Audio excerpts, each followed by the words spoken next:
Hello and welcome to another episode of Lucky These Stories. Today we have a very amazing guest who has a history of almost 175 years and is at the Jones Farm, Shelton, Connecticut.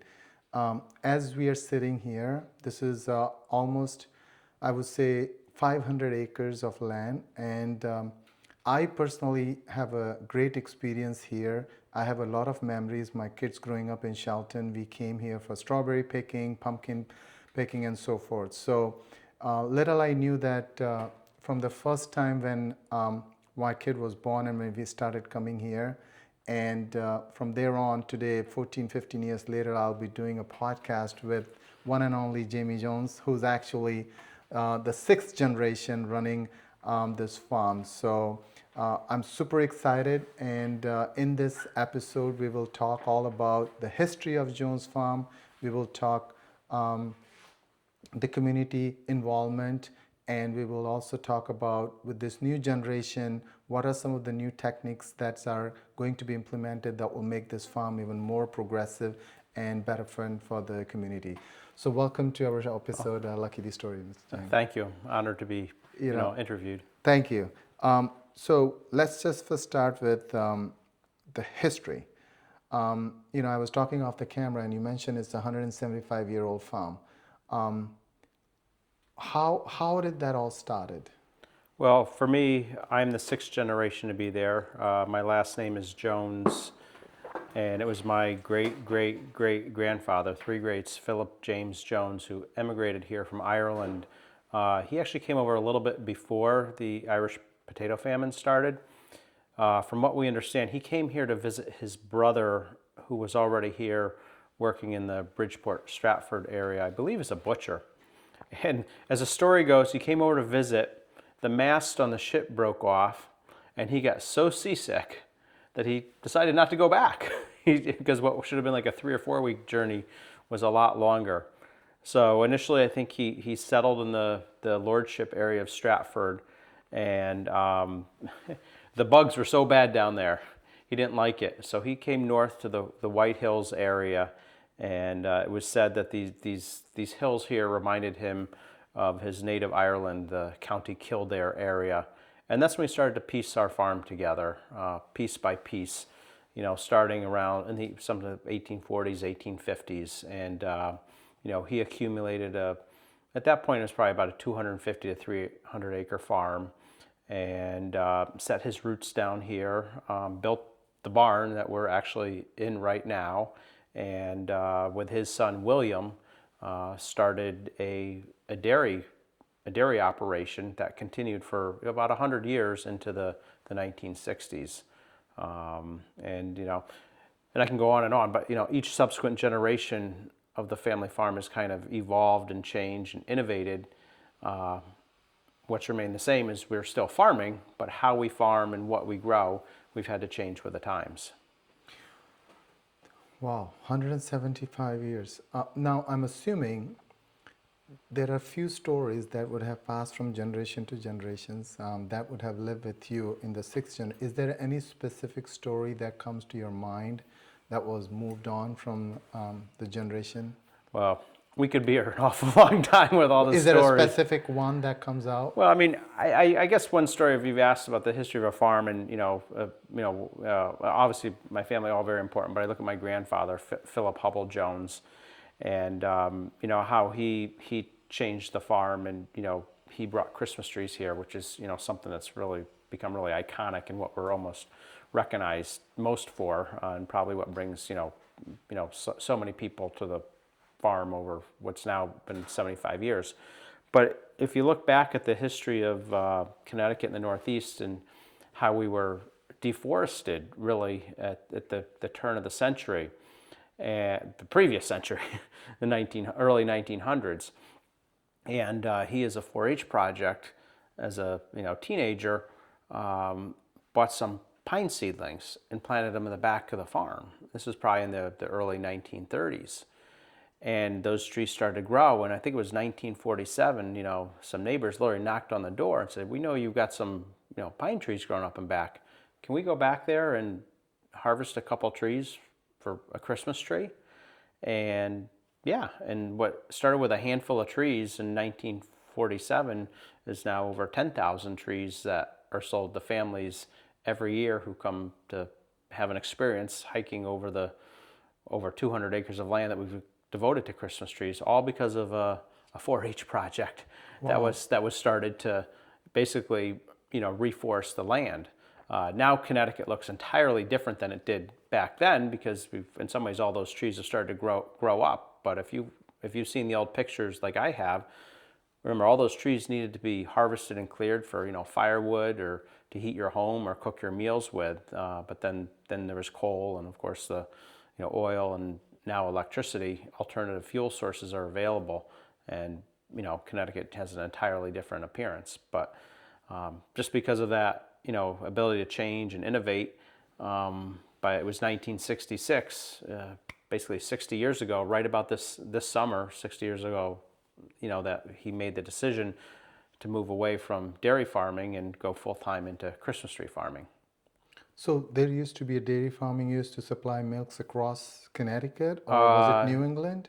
Or was Well, it the milk would have been really just for the local area, and okay. the room that we're sitting here Okay. was basically the milking parlor where they milked cows. They were gone before I was born, but 35 to 40 ladies were milked twice a day, literally right where we're sitting right now. And you ask about that milk and the evolution of the farm. That first generation who started it, it was in the 1850s, the United States of America was an agrarian society. Most people who lived, had some agricultural background or living on the farm because they had to, grow their own food, fiber, and it was kind of a little bit more of a sustainable system. You fast forward, to the later in the 1800s, the Industrial Revolution started, mass production, the Housatonic and Naugatuck River valleys. There's all those factories that were built there to, mass produce, the different, whether it was, we're well known for buttons and the other little tools that were needed. So all those people working in the factories, well, now they needed, a source of, milk or eggs or meats. And that's when farms started to kind of get bigger and consolidate the production of, say, milk. And most of our milk would have probably been delivered to families who were focusing their energies on working as wage laborers in the what we now call the downtown Shelton or Derby or Ansonia and Seymour, all along the because they have a lot of factories back then in that area, right? Because it was all about energy, and back then water was the energy that was needed. Okay. Fast forward to my lifetime, a lot of those factories were closed up and gone because you no longer needed the water power. You had other forms of generation, and a lot of that manufacturing, for better or worse, had moved elsewhere, whether it's in our country or overseas, where basically there was a lower cost of production. Wow. Thank you. I want to go back to the Christmas tree, and this is, I always, whenever I pass through, I always get curious to know that every year you said 10,000 plus people come and take the trees, right? Well, there's 10,000 trees, so usually it's like a family, so there's right? probably 4 or 5 people. Right? My question is how does this turnover works? Because now you got to have 5 feet, 8 feet trees when they want to bring it to the house. So when you plant those trees, let's say this year, how long it takes for that tree to come to a point where it's ready to use for the Christmas tree, in the house during the Christmas? It's a great question. It's to a degree kind of underappreciated how much time it takes to grow Christmas trees. Okay. All the Christmas trees that we grow, believe it or not, they actually start from a seed. We don't start the seeds here anymore. We buy them as seedlings from a nursery, and usually they're only a year or 2 years old, where they're yay big, to sometimes get 3 or 4 year old transplants, as they're called, that might be maybe a foot to 18 inches tall. So generally it's the month of April that we have to replant a tree next to the stump of every other tree that's been harvested the previous year. It has to be next to the... Well, we sometimes new fields, but generally in the what we call our cut your own fields, the tree was harvested. We just move a foot away from it. Okay. We dig a hole by hand and replace that tree in the field, which is already 3 or 4 feet tall. It usually takes about a year to get established. It doesn't grow much the first year, but on average, then they grow about a foot or so a year. So the average Christmas tree is probably 7 or 8 feet tall. So it's probably 7 or 8 years that it's been growing in the field, plus the 2 to 4 years that it had to spend in the nursery. So you're looking at, on average, for an 8-foot Christmas tree, a 10-year lifespan that it's had.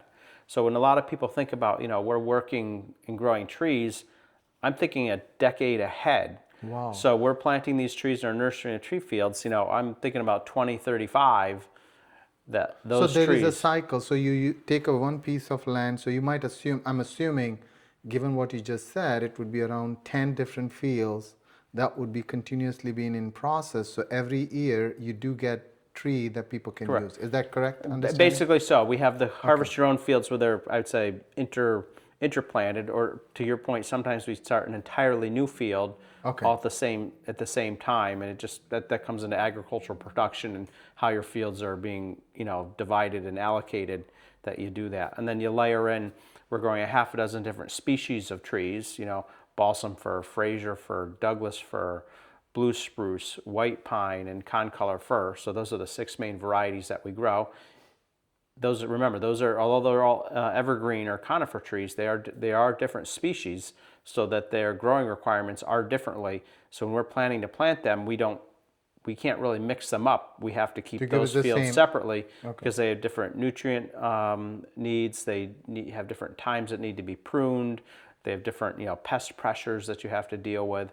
So it's kind of like this patchwork quilt of tree fields that we have, because some can get frosted in the spring, some can tolerate wet soil, some prefer a drier soil. So we're kind of looking around our farm, trying to match the right microclimate with the species of tree that's going to grow best there.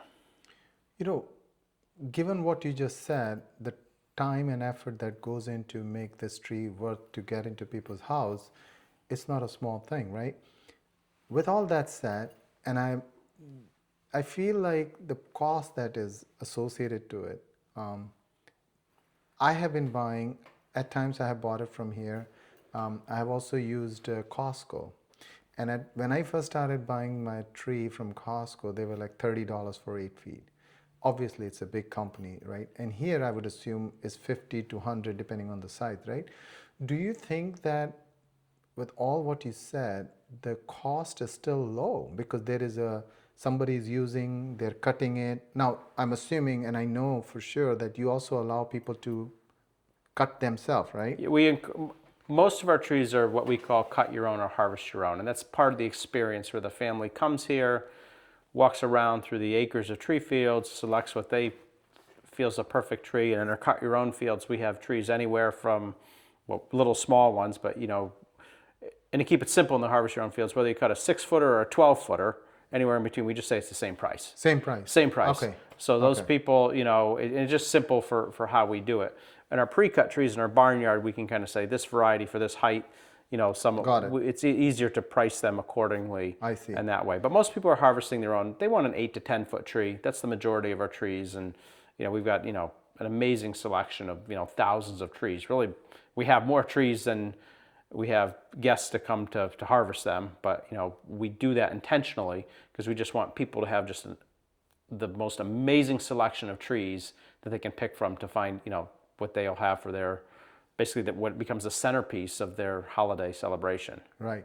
And then do you think that if you look at your average, do you think most of them love to come as a harvesting is your key, and then people buy, and is the population within the Shelton, or you do see the customers? Because from here, I think the New York is almost hour to hour and a half, right? Mm-hmm. Do you experience the customers coming from all across New England? Yeah, it's really flattering, especially on weekends. If the best way to tell is you just walk through the parking lot and you can see the license plates. We see them, Connecticut is, of course, where most of the people are from, but you'll see New York. Talking with people from New York, a lot of them come over on the Port Jeff Bridgeport ferry from Long Island, or the Westchester County area, a few from New Jersey. A lot of people know about it, and you'll see them like, because a lot of it's around the Thanksgiving holiday when they're getting the tree, and they're like, we were visiting family and we're on our way back to Virginia or heading back to Massachusetts and Boston, and you're like, this is just amazing to think that our trees are really they're stopping here to get them, but then our trees are going all over the northeastern United States because their reputation of, a great experience and just, is, I would say the quality of our trees is as good as any tree grown anywhere in North America. Do you think that the environment in the state where you are also makes a difference, the way certain trees are grown? Yeah, I think we're pretty fortunate because of On the valley and the the hill? hillsides that we have. The weather pattern and stuff can be challenging some years. I mean, right now we seem to be in a pretty wet pattern, which is more detrimental to some of our other crops. But for our Christmas trees, the cooler, wet climate, a lot of them are kind of doing just fine. So maybe you could say there's a little extra growth this year from all that rain. Okay. And when we talk about the Christmas tree, right? So there, we had such a good information. I would have never thought about this. But obviously, it's not just the Christmas tree. You also have pumpkin, and then you have other fruits that you do the picking, right? Is that the tremendous amount of effort goes the similar way that you speak about the Christmas tree, or no? Yeah, no, every crop is different. We've kind of, from a business standpoint, just tried to have a number of different crops. That old saying, don't put all your eggs in one basket, So we just have a couple of different crops because, weather affects them differently. So, my father, when he came back from, my father and mother, they got married, they came back to the farm here in the late 60s. They met at the University of New Hampshire. His father, my grandfather, was growing Christmas trees, and my father said, well, how about strawberries? Christmas trees were ready in November, December. Strawberries that we grow are in here in Connecticut ripen in June, the month of June. So he started with strawberries, and it was kind of a natural evolution to add blueberries, which are July into August. And he was, got into those, and also a harvest your own, fruit crop. And again, those were started in the 60s and 70s. Later, there was the opportunity to purchase some additional farmland, the Batchkowski farm, which we've now called Pumpkin Seed Hill.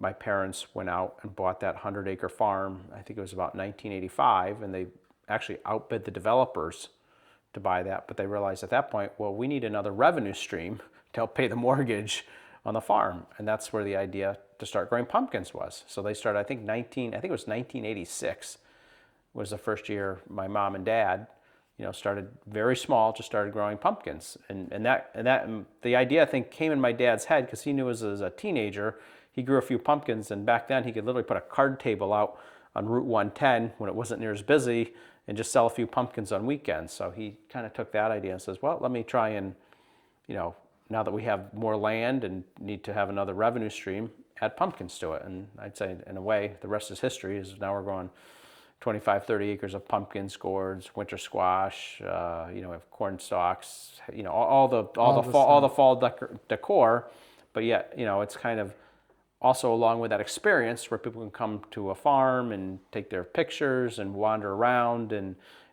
we just, we grow probably 50 different varieties of all those aforementioned, cucurbit crops. That's the name of the family. So people just have a selection that they'll see nowhere else when they come here to look for those things. So I know you mentioned about your grandfather. I believe you mentioned that brought the Christmas tree, right? Correct. Your father got into strawberries and pumpkins, right? Now your generation, which is right now, the baton stands with you. Yeah. And I was doing a little research on you, and I found out that you went to Cornell. Mm-hmm. Cornell is one of the reputed colleges, universities, and people going there go on to do various different things, banking, finance, whatever, right? The IT. Here you are, 500 acres, you're running a show. What transpires you to wake up every morning and say, this is what I wanted to do? And how, with your new generation mindset, brings a new thought of process that could even take this to a next level? Yeah, no, that's a good question. I mean, I grew right up here on the farm. Really, the house right across from this barn is where I grew up. I don't know. In some ways in life, I try to keep things as simple as possible. And I just says, I grew up on the farm. I love it. I want to be a farmer. And when it came time to select a college to go to, I said, well, I want to go to Cornell. And they have an agricultural school and that's part of the reason I appealed to it. I could study agriculture, but they had this enormous breadth of studies. And I also I attended public schools from kindergarten through graduating from Shelton High School. So I'm very proud of the education I got right here in Shelton that allowed me to go on to Cornell University, a university with a very good reputation, and get a great understanding of how to be a farmer, a business person, and learn about other opportunities. As much as it was Cornell, it was the location in Ithaca, New York, at the southern point of Lake It's Cayuga. very beautiful. Yeah. So, but been around there. it was all of these farm wineries, and you're out there at that very formational time in your life, in your late teens and early 20s. And I'm like, why not start a winery someday, perhaps? Here. I mean, the climate's not that different. We're already growing some fruits. Strawberries and blueberries can be transformed into wine, although wine classically is made from grapes. So after I graduated, I'm like, well, maybe I started experimenting. I planted a few grapes. They grew well. We planted a few more, and we already had the existing fruit crops. I had the agricultural equipment that I could modify and use, and almost most importantly, I had the support of the family. My parents, mom and dad, were like, every generation of this family has need to evolve and innovate and figure out, a pathway to add to the farm. So, lo and behold, in the early 2000s, I, worked hard helping, my parents grow all the other crops, but very slowly, added, the winery business to the offerings that we have. So now it's frighteningly, that's 20 some odd years later, we have a 5,000 plus case winery, and many thousands of people come here and visit here for having the wine, and of course we're continuing to evolve that to improve the food offerings that we have from many of the fruits and vegetables that they're growing, because wine and food really belong together. They're part of the meal, and our opportunity to educate and have people understand more about the grapes we grow, how we grow them, and the best pairing they have with the food that can be also provided locally. So do you also distribute outside Connecticut? Right now, we really just focus on selling out in the tasting room, and there's a lot of really great relationships that we have with some local package stores, mostly in the Fairfield, New Haven County area, and a few up in the Hartford area. So we are, I would say, mostly local and probably the western half of Connecticut. So on your baton, you would say the winery is what you brought, and this is where we are sitting here. Is that the winery taste room? So this is the tasting room. What we quickly realized, you have this, you have to have a neat place for people to come.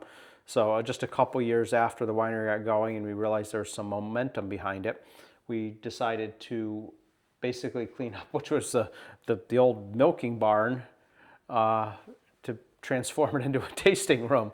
So there's a lot of work that had to be done. We had to really even gut the place down to nothing. We had to pour a new concrete floor in it, because if anyone's ever been in an old dairy barn, the floor's got all these ups and downs. The wall that's behind us, the amazing stonework on it, it had all been painted white. I mean, that's just, if you've been inside again an old dairy barn, that was just the rule. They had to be painted white. That was part of a sanitary practice they had back then. So we had to scrub and power wash that, and it was really amazing to find the stonework, these stones that were probably laid here by the first generation, that were really just granite that came off the hillside. First generation, so you're talking like 175 years? Yeah, so this is when, we don't know exactly what year, but, these would have been placed here probably sometime around 1870 is when we think this barn was built. Wow. I'm touched. We are actually sitting in front of him, talking about this. So winery, right? So you took your Cornell and you understood, and you took this winery as the next thing. But few years back, I was talking to your father, and he did mention that your family is also involved into the community, and you try to work with the government, and there are so many policies that supports the farmers and that helps to put the agriculture on the forefront. Do you want to throw some light how it started and what is the kind of involvement is Jones Farm into? Yeah, no, I think that's really good. A lot of agricultural families are, we just recognize we need to, advocate for ourselves and for the industry. And right now, I think, farmers are probably 1% or less of the population. So, and somebody just say we do such a good job of providing the food and fiber that our country needs. It's, for 99% of the people, it's not front of mind for, what they need. But as a farmer, I do need, well, first I would cage that. We exist is because of the support of our community right here. And that's, are the business model that we're selling directly to community. But beyond that, what resources do I need or what do I need to help? And quickly, I'd point out like 3 of them that we lean on heavily that are, related to our government is the Connecticut Agricultural Experiment Station, which is a state agency. That's where the scientists are there and they work with farmers. One example is a lot of people have seen the spotted lanternfly, this new insect that's showing up here. Yeah.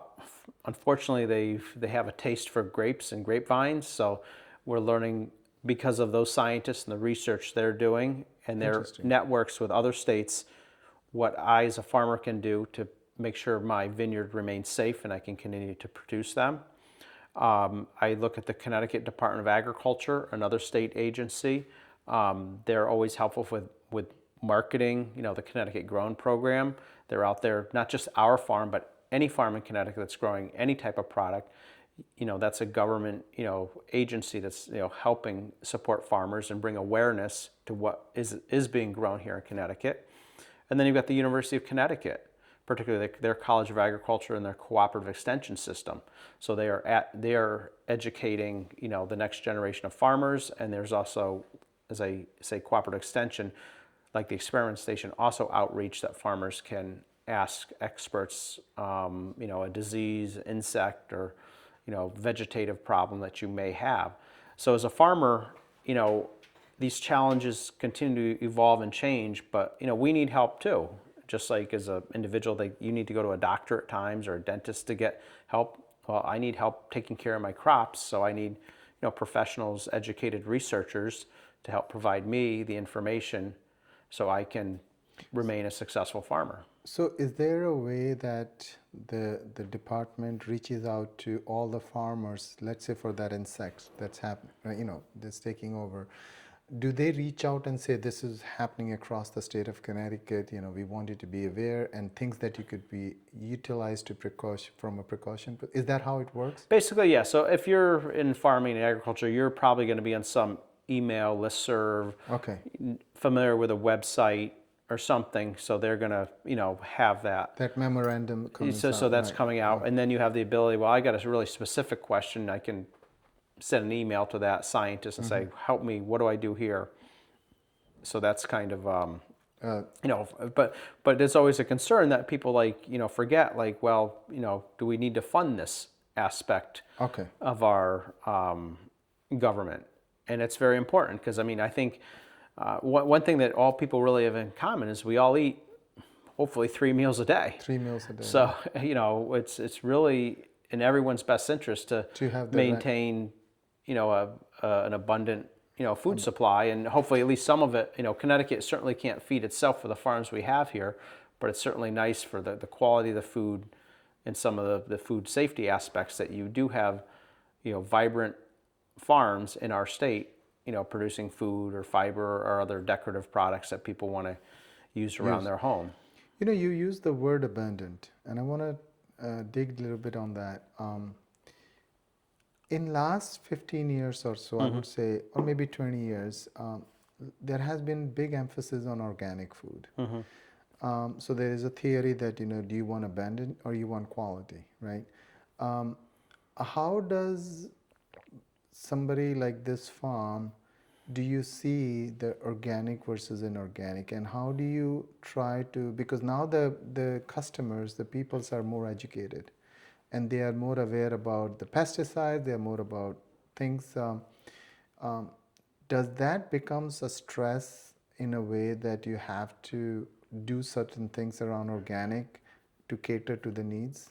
Yeah, no, it's a great question. That's another whole subject matter area that could lead to an enormous long conversation. It's certainly one that we get, organic or not organic, and I think there's a lot of misunderstanding about what organic agriculture is and how we farm, and I don't think it's always completely black and white. There's a lot of I agree. lot of gray in there. We ourselves are not a organic farm, as it would meet the strict definition, but we employ many, many organic practices. And if you look at the tenets of organic farming, literally the first tenet to be a successful organic farm is to build the organic matter in your soil. And that's probably what our number one goal is to a farmer, as a farm, is to take care of your soil. And later I can drive you around, I can show you all the cover crops and composts that we have, that we're trying to build a healthy soil ecosystem and keep that organic matter up. That's going to have your plants be healthier, make them more resilient, whether it's too dry or too wet. When you get down to under that organic soil, one of the other things comes down to what most people think of as first is whether you're using, pesticides. And there are organic pesticides and non-organic pesticides. Because of the crop selection that we are growing, especially when you look at like strawberries and blueberries, they are very perishable crops. And the biggest challenge I have as a farmer is the diseases that we have to deal with. And diseases generally flourish in a warm, wet environment that we're having more of. And for me to be able to basically have a selection of all the different fungicides that I need to do, some of them are organic and some are not organic, to able to control the diseases. And most of that, successful disease control is actually happening when those plants are just flowering or when the fruit's forming, because that's when the infections take place. So our goal as a farmer is to make the right applications, knowing what the weather forecast is at the right time, to make sure by the time that fruit ripens, it's harvested fresh and hopefully then it's consumed so it doesn't have a chance to spoil. So what we people hear about organic is just the word makes it like it's not the black and white as you mentioned. It's not. I mean, the best thing, and if people come, have a conversation with the farmer and their philosophy on how they're growing their food. I mean, some people are very strictly organic, and there's a lot of crops that makes total sense to be grown organically. We do grow some vegetables, but we grow a lot less vegetables. A number of vegetables don't have that intense disease pressure, or what diseases they do get, or insect pressure, those problems can be controlled using an organic, fungicide, insecticide, or something else.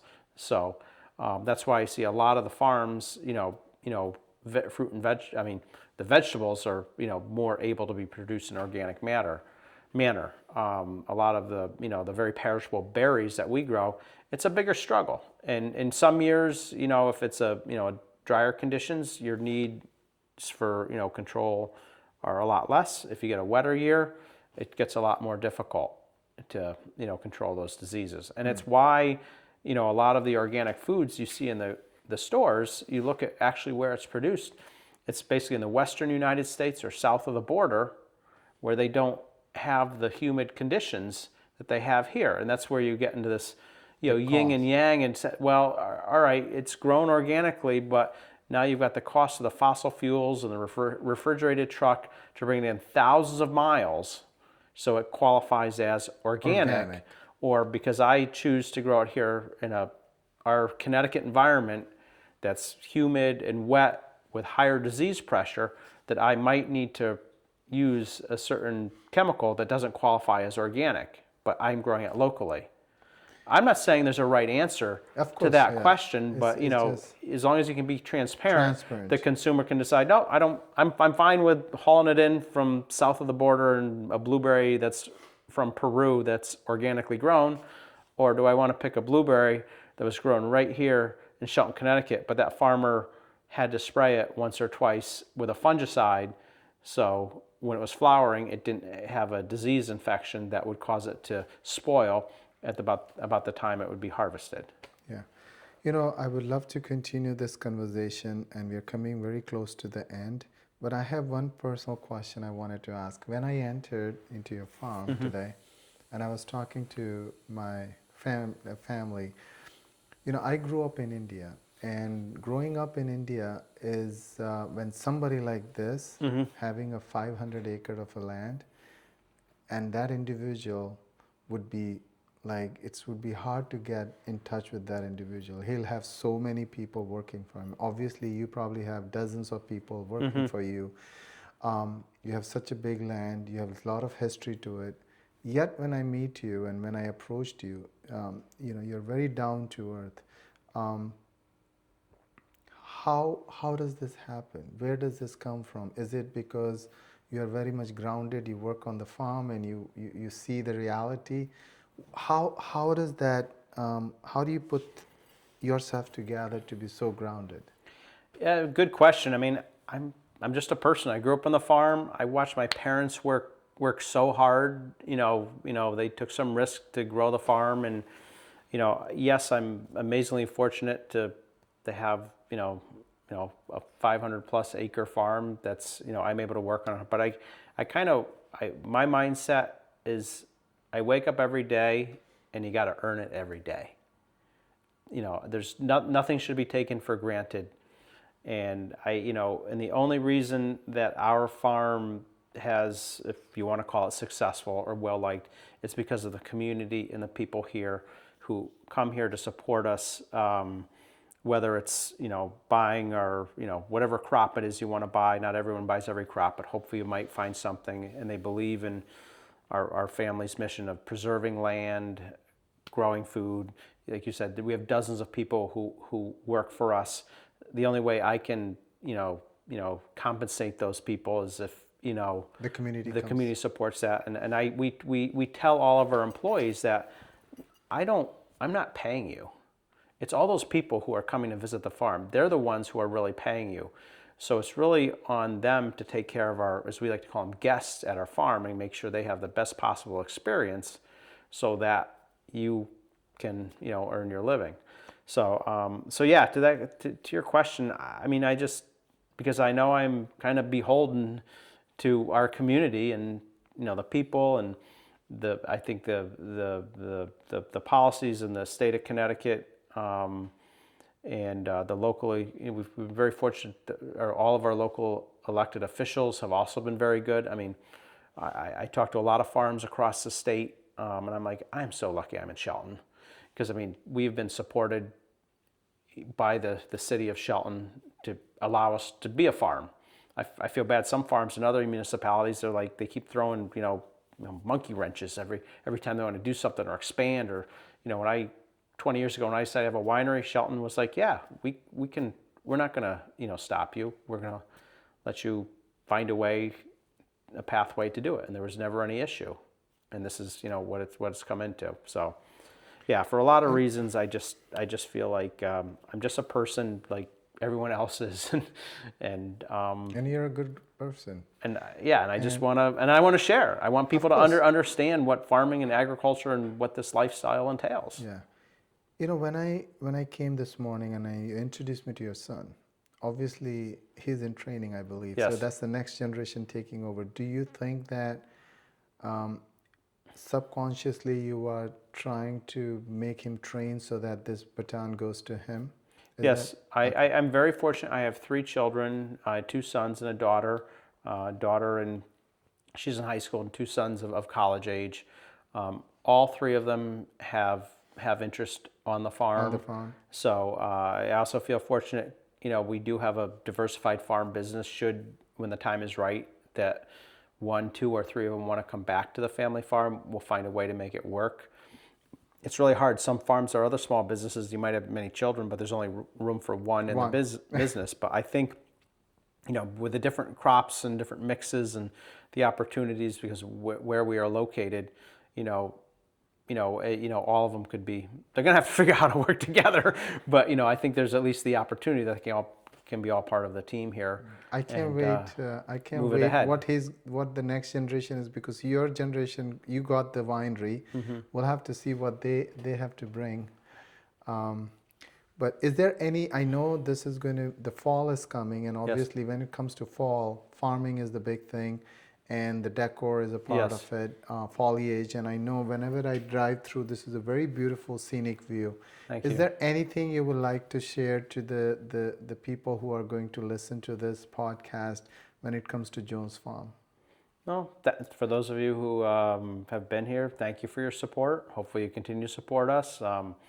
Let us know. We evolve. I mean, you mentioned, harvest your own flowers. It's just a teeny tiny thing we added I think we started last year, but my daughter, I mean, she's certainly been interested. Flowers are something a young lady really has pride in growing, and because I like to grow things, is flowers going to be more a part of the future of the farm? It's beautiful. Perhaps. I mean, who can't love? I was going to ask you after the interview, like, where can I get those? So that's beautiful. Yeah, we got a quarter acre cutting garden right behind the barn here. Nice. Well, thank you very much. I can't thank you enough for giving this opportunity to talk to you. I've done.